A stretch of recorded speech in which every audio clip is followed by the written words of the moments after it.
Hello good morning friends, कैसे हैं आप सब लोग। एक बार फिर से स्वागत है आपका आज के द हिंदू एडिटोरियल एनालिसिस में।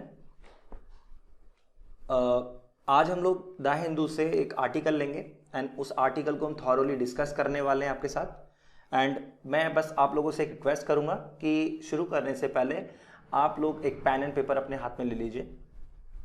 हम हर लाइन के थ्रू जाएंगे एंड देन मैं उस लाइन को आपके साथ डिस्कस करूंगा। दैट मीन्स कि हम आर्टिकल को थॉरोली अंडरस्टैंड करेंगे कि आर्टिकल के अंदर क्या हो रहा है, ठीक है।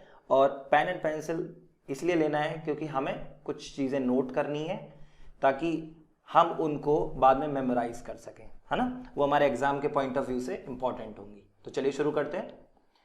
तो आर्टिकल जो हमें डिस्कस करना है that is rule of mob on mob lynching in several states. हम लाइन बाय लाइन शुरू करेंगे। So the first line of the article says the lynching of 3 people alleged cattle thieves suspected to be Bangladeshi nationals in southern Assam Karimganj district on July 18 was the second such disturbing incident in recent week in the area. Now अब समझना है कि इस line में क्या कहना चाह रहा है। The lynching का मीनिंग होता है किलिंग। लिंचिंग का मीनिंग होता है killing. The lynching of 3 people that means कि 3 लोग के किलिंग की बात चल रही है, यानी कि 3 लोग को मार दिया गया और इन तीनों लोग को आरोप लगाया गया है कि ये तीनों लोग जो थे ये कैटल थीव्स थे। दैट मीन्स कि मवेशी चोर थे और साथ ही इनको संदिग्ध इनके ऊपर आरोप लगाया जा रहा है कि ये तीनों मवेशी चोर के साथ साथ ये बांग्लादेशी होने का इनके ऊपर संदेह है कि ये तीनों बांग्लादेशी थे, ठीक है। Now in southern Assam Karimganj district on July 18 was a second such disturbing incident. और ये साउथर्न असम के करीमगंज में होने वाली दूसरी बड़ी डिस्टर्ब करने वाली घटना है जो 18 जुलाई को घटित हुई हाल ही के दिनों में, ठीक है। तो इस एरिया में होने वाली ये दूसरी बड़ी घटना है जो हाल ही के दिनों में हुई है 18 जुलाई को। नेक्स्ट लाइन देखते हैं। नेक्स्ट लाइन में हम लोग देखेंगे on June 1 a 43-year-old Bangladeshi national was lynched in Putnitee estate situated about 3 kilometre from the India Bangladesh border. Now in this line हम लोग क्या समझ रहे हैं कि 1 जून को एक 43 वर्षीय बांग्लादेशी व्यक्ति दैट मीन्स क्या 43-year-old बांग्लादेशी नेशनल, इसको किल कर दिया गया, मार दिया गया। कहां पे? पुतनी टी स्टेट में, जो कि इंडिया बांग्लादेश बॉर्डर से 3 किलोमीटर के डिस्टेंस पर सिचुएटेड है, ठीक है। इसकी जो दूरी है इंडिया बांग्लादेश के बॉर्डर से वो 3 किलोमीटर की दूरी पर है ये। Now in next line, according to the reports, the district police are trying to hand over the bodies to the Bangladeshi authorities. That means कि खबरों के अनुसार according to the reports, the district police are trying to hand over. That means कि जो district की police है वो कोशिश कर रही है बॉडीज को बांग्लादेशी अथॉरिटीज को सौंपने की। तो यहाँ आपको वर्ड नोट करना है हैंड ओवर। हैंड ओवर का मीनिंग होता है सौंपना, ओके। तो चलिए नेक्स्ट लाइन पर चलते हैं। Okay, irrespective of whether they are thieves or smugglers, such killings point to a lack of faith in the rule of law leading to a general lawlessness. That means कि वजह इस बात के, irrespective of का meaning हो गया वजह इसके कि जो लोग मरे हैं वो क्या थे, थीव्स थे या स्मगलर। इस तरह की किलिंग्स यानी कि सच किलिंग्स, ये किलिंग्स इस तरफ इशारा करती हैं, किस तरफ? इन किलिंग्स का सीधा मतलब है कि लोगों का जो विश्वास है वो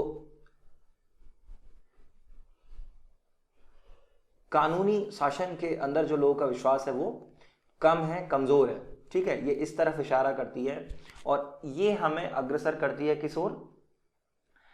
to a general lawlessness. That means कि एक सामान्य अराजकता की तरफ ये हमें अग्रणी कर देती है। तो यहां से आपको जो नोट करना है वो करना है point of lack of faith in rule of law, and इसके बाद आपको नोट करना है लॉलेसनेस। ठीक है, आप बीच में वीडियो को पॉज कर सकते हैं और आराम से नोट कर सकते हैं, या फिर आप पहले वीडियो को पूरा देख सकते हैं, देयर आफ्टर आप आराम से इसको नोट कर सकते हैं, नोट्स बना सकते हैं अपने। Now next one is according to the National Crime Record Bureau 2017, the data which was released in October 2019, a year behind schedule, Assam has one of the highest crime rate in the country. Okay, national crime record bureau के अनुसार, national crime record bureau 2017 के अनुसार जो data NCRB ने record किया और इसको release किया अब 2019 अक्टूबर में, इसके निर्धारित समय से 1 वर्ष पहले। ठीक है, इसके अनुसार असम कंट्री में यानी कि देश भर में असम क्राइम के मामले में सबसे महत्वपूर्ण स्थान अपना प्राप्त कर चुका है। दैट मीन्स कि Assam has one of the highest crime rate in the country. जो क्राइम रेट है असम के अंदर वो कंट्री में कहीं और क्राइम रेट की अपेक्षा सबसे ज़्यादा है। अब ये आंकड़ा हमें कैसे पता चलेगा, तो नेक्स्ट लाइन में हम लोग देखेंगे the state had 143 registered crimes per lakh of population, but such number can often be misleading due to the arbitrariness in the registration of crime.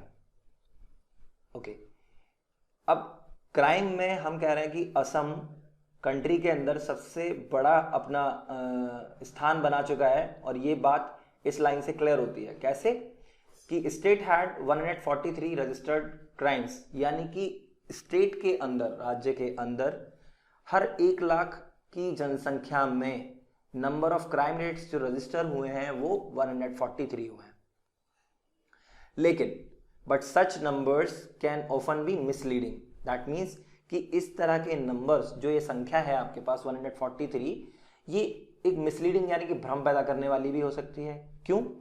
Due to arbitrariness in the registration of crime, क्योंकि ये सभी numbers जो register किए गए हैं ये किसी एक इंडिविजुअल के द्वारा किए गए हैं।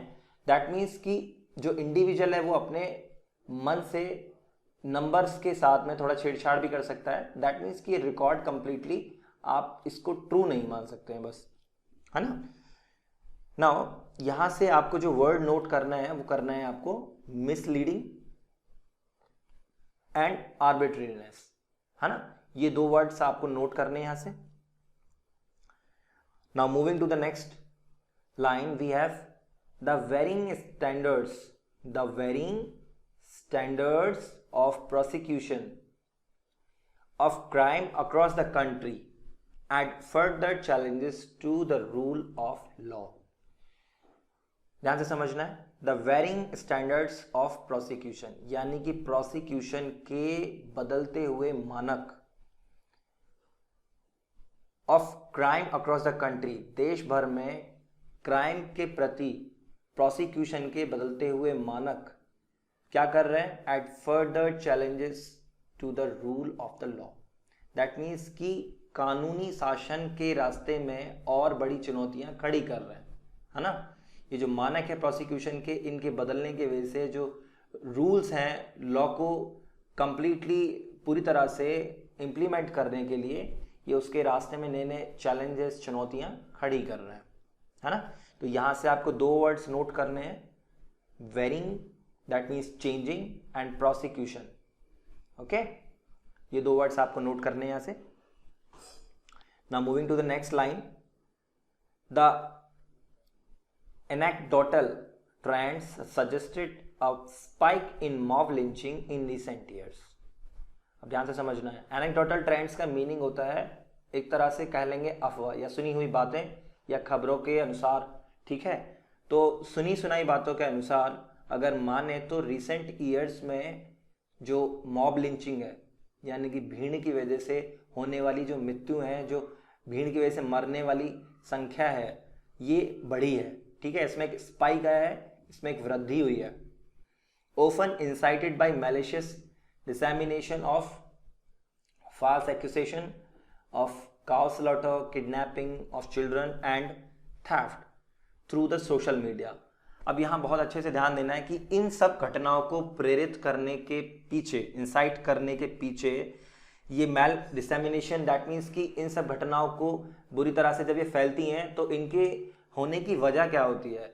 इनके पीछे वजह होती है झूठे आरोप, फॉल्स एक्यूसेशन, और वो फॉल्स एक्यूसेशन होते हैं काउ स्लॉटर यानी कि गौहत्या, किडनैपिंग या फिर किडनैपिंग ऑफ चिल्ड्रन, या फिर थेफ्ट यानी चोरी, और थ्रू द सोशल मीडिया. अच्छा, सोशल मीडिया यहाँ पे एक बहुत बड़ा रोल प्ले करता है इन सभी घटनाओं को फैलाने में, इन सभी चीज़ों को बड़ा रूप देने में. तो अभी आपने देखा होगा, अक्सर आप व्हाट्सएप पे या फेसबुक पे बहुत सारे ऐसे मैसेज देखते होंगे कि जिनमें लिखा होता है कि कोई घटना हुई है और उसको 10 लोग को फॉरवर्ड करने के लिए या ऐसे फॉरवर्ड करने के लिए इस तरह के मैसेज आपको मिल जाते हैं.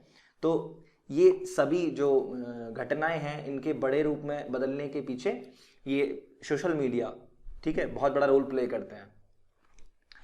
Now moving to the next line. उसके पहले आपको यहाँ से जो वर्ड नोट करने हैं वो करने हैं एनेक्डोटल ट्रेंड्स, ठीक है, and thereafter you have to note spike, and then you have to note incited and malicious dissemination, ठीक है. डिसेमिनेशन का मीनिंग होता है फैलाव, एक्यूसेशन का मतलब होता है अभियोग लगाना, आरोप लगाना एक तरह से, एंड ओके, इस लाइन में बस यही वर्ड्स आपको नोट करने. अब नेक्स्ट लाइन पे चलते हैं. नेक्स्ट है the NCRB did collect data on lynching in 2017. NCRB ने 2017 में लिंचिंग पर आधारित एक डेटा कलेक्ट किया. दैट मीन्स कि इस तरह से होने वाली मृत्यु जो है, जो लोग मर रहे हैं मॉब लिंचिंग के दौरान, उनके लिए NCRB ने एक डेटा इकट्ठा किया, एक डेटा कलेक्ट किया, but did not publish those for reason best known to it. लेकिन इसको पब्लिश नहीं किया उन सभी कारणों के लिए जिसके लिए इसको जाना जाता है ना. तो इस लाइन में आपको कुछ भी नोट नहीं करना है. नेक्स्ट में हम लोग चलेंगे. नेक्स्ट में हमारे पास है इन 2019 में there was also a controversy over the uses of the word lynching. 2019 में लिंचिंग शब्द को लेकर एक कंट्रोवर्सी हुई थी, ठीक है. और ये कंट्रोवर्सी में कौन कौन शामिल थे या किसके द्वारा की गई? After RSS chief Mohan Bhagwat termed it as an attempt to defame India. That means कि लिंचिंग को RSS के चीफ मोहन भागवत ने कहा कि ये एक टर्म है जो हमारे देश को बदनाम करने के लिए यूज किया जा रहा है, या एक प्रयास है लिंचिंग जैसे शब्द का इस्तेमाल करके अपने देश को बदनाम करने का, ठीक है. तो यहां से आपको वर्ड नोट करना है डिफेम, कंट्रोवर्सी एंड लिंचिंग आप नोट कर चुके हैं. तो एक अटेम्प्ट आप चाहें तो कर सकते हैं. अटेम्प्ट का मीनिंग होता है प्रयास, give it a try. Okay, now moving to the next line. Wild conspiracy theory spread fast on social media, but one cannot overlook the context of polarizing diatribes often initiated by political leaders related to cow protection, movement of people across the border and religious issues.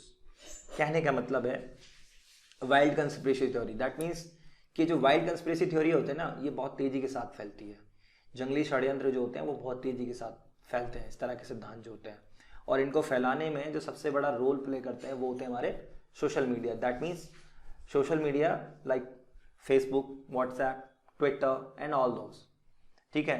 तो social media का बहुत बड़ा इसके साथ एक जुड़ाव होता है, बहुत बड़ा रोल प्ले कर देती है सोशल मीडिया, ठीक है. ऐसा नहीं कह रहा हूँ कि सोशल मीडिया बुरी चीज़ है, बट सोशल मीडिया का लोग गलत तरीके से यूज़ करते हैं, ठीक है.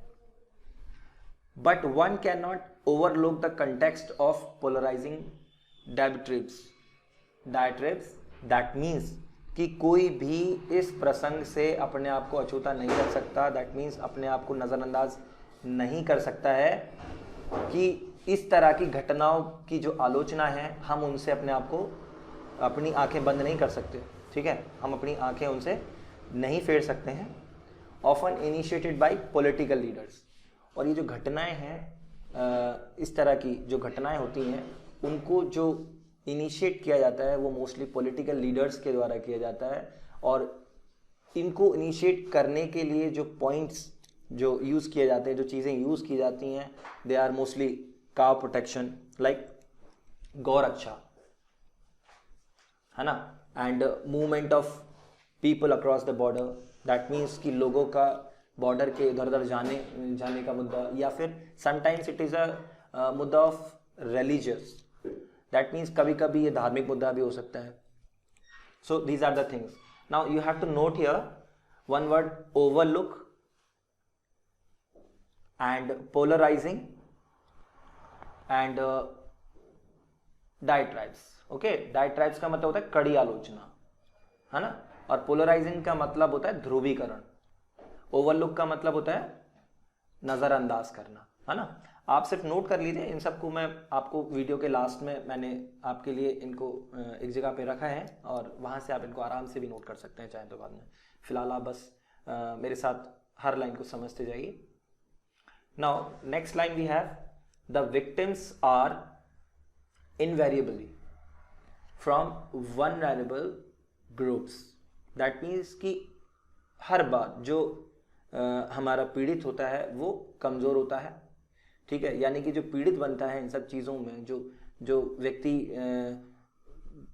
इसको फेस करता है सबसे ज़्यादा, जिसको लॉस उठाना पड़ता है इन सब चीज़ों में, they are vulnerable groups, that means कि कमज़ोर व्यक्ति या कमज़ोर ग्रुप का व्यक्ति ही इसको हमेशा फेस करेगा, उसको ही इसकी कीमत चुकानी पड़ेगी। तो यहाँ आपको दो वर्ड्स नोट करने हैं, the first one is invariably and the second one is vulnerable.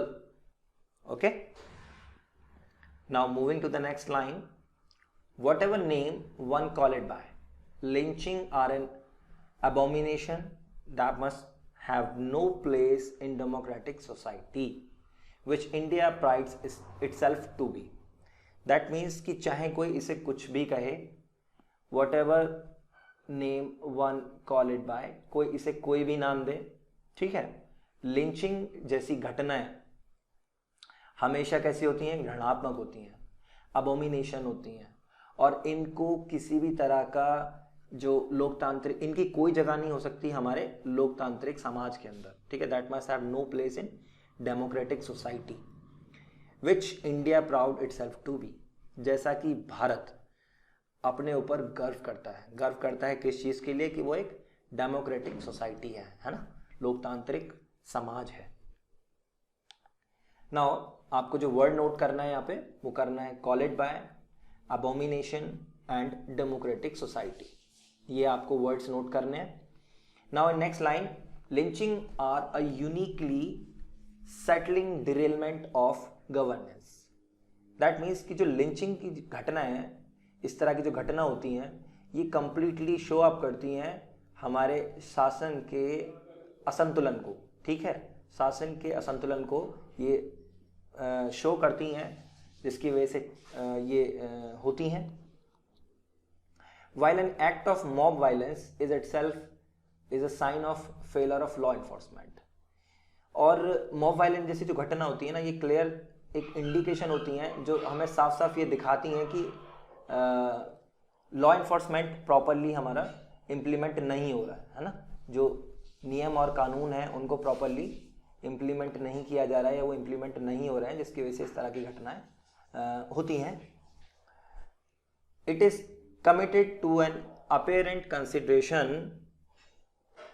that that there can be no legal recourse, तो that means एक स्पष्ट विचार में प्रतिबद्ध है, that means कि इस तरह की किसी भी घटना को कोई सहारा नहीं मिलना चाहिए, कोई लीगल उसको हेल्प नहीं मिलनी चाहिए। रिकॉर्ड्स का मीनिंग होता है हेल्प, ठीक है।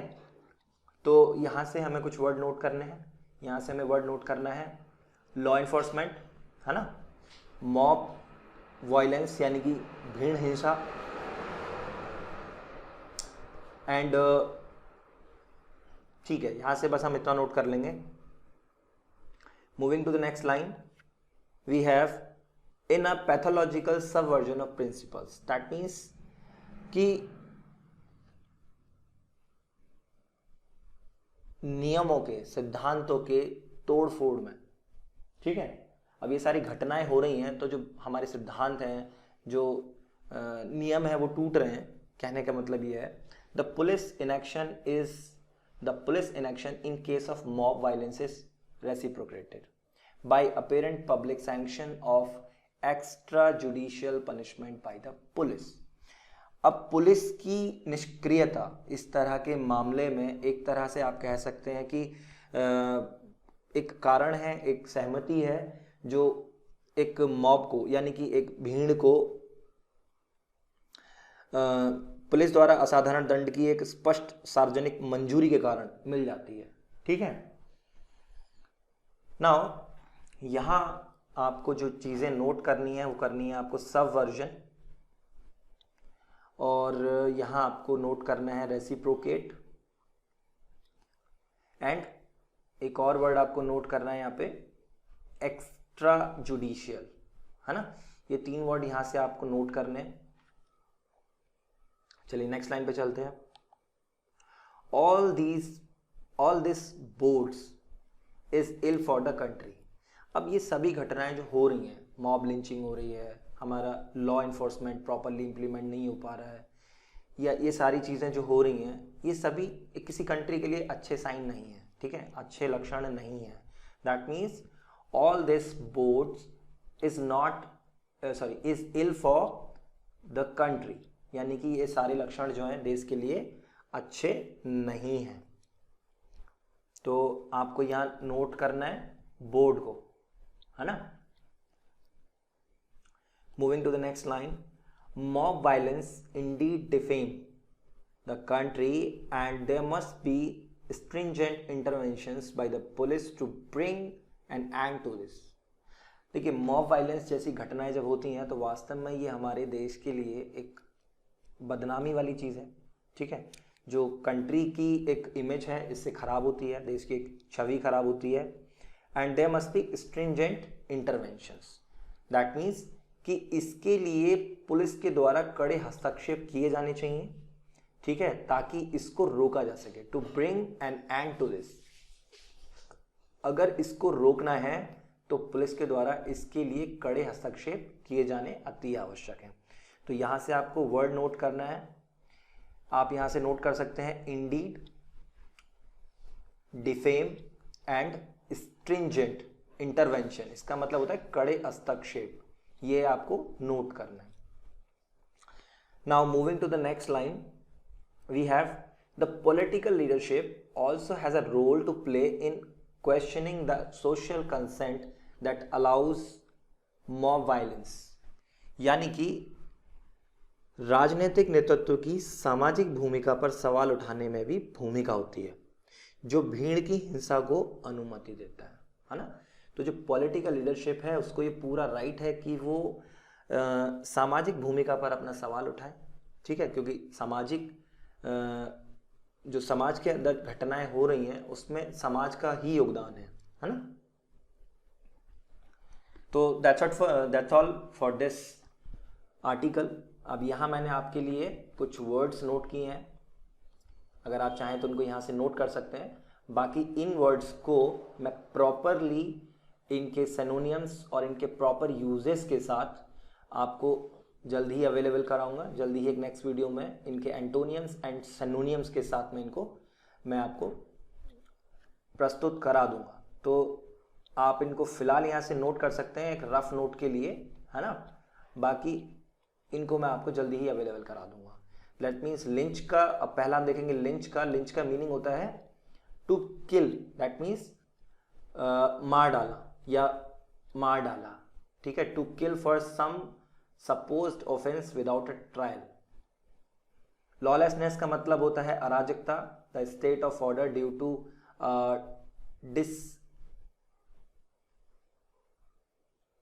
disregard of the law. And next we have is arbitrariness.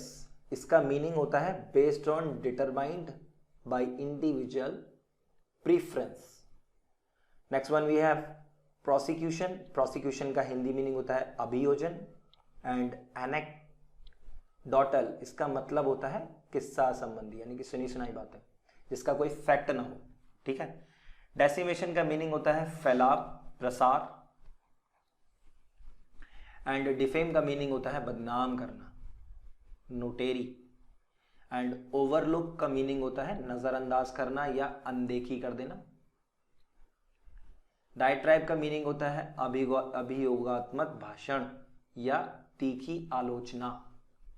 And abomination का मीनिंग होता है, अबोमिनेशन का मतलब होता है घृणा, है ना, हेट. एंड एक्स्ट्रा जुडिशियल का मीनिंग होता है नॉट लीगली ऑथराइज्ड, यानी कि जो कानूनी रूप से ऑथराइज ना हो उसको हम बोलते हैं एक्स्ट्रा जुडिशियल. के लिए बस इतना ही.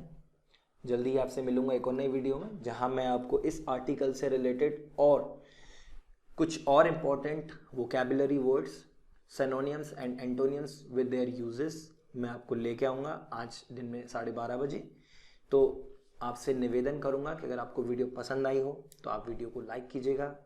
बहुत ज़्यादा पसंद आई हो तो आप वीडियो को शेयर कर सकते हैं. अगर आपको वीडियो अच्छा नहीं लगे तो आप वीडियो को डिसलाइक भी कर सकते हैं. अगर आपकी कोई क्वेरी है तो आप मुझे कमेंट करके बता सकते हैं. ठीक है. आपके लाइक या आपके शेयर करने से, आपके सब्सक्राइब करने से मेरा थोड़ा एक कॉन्फिडेंस लेवल बढ़ता है. ठीक है. ताकि मैं और अच्छी अच्छी चीज़ें आपके लिए लेके आ सकूं. जल्दी मिलता हूं आपसे एक और नई वीडियो में. तब तक के लिए मुझे इजाज़त दें. नमस्कार.